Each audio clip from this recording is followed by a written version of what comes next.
Let's take a closer look now at some of the challenges President Trump faces in pushing his policy agenda. We have Fox team coverage tonight. Trish Regan in New York on what Trump tax reform might look like. But first, Chief Political Correspondent Carl Cameron and the hurry-up on Obamacare. Good evening, Carl. Hi, Chris. Well, this really is a milestone. The Trump administration has a new leader in their push to dismantle the Affordable Care Act. Congratulations.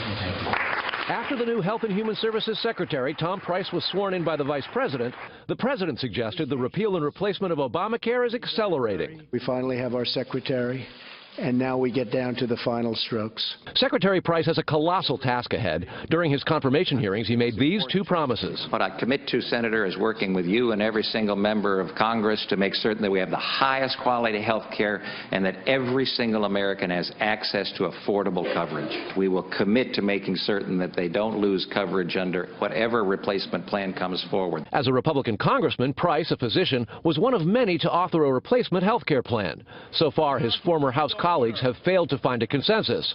Nonetheless, House Speaker Paul Ryan has also indicated another big step will come in less than 7 weeks. We want to be moving our Obamacare legislation by the end of the first quarter.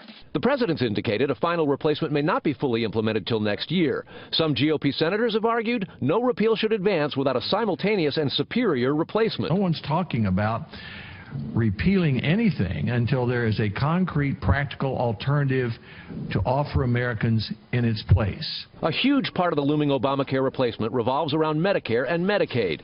As a candidate, President Trump endorsed block-granting Medicaid to the states so services could be tailored at a more local level. As a congressman, Price backed that idea too. Democrats say block-granting Medicaid to the states is a dangerous abdication of a federal responsibility, and during his confirmation hearings, Price had an answer for that too. Our commitment is to make it so that they have that coverage or greater. That's a commitment you're making. That's a commitment. The last piece of the Trump administration health care team will be the confirmation of Seema Verda to head the Center for Medicare and Medicaid Services. Her confirmation hearing is next week.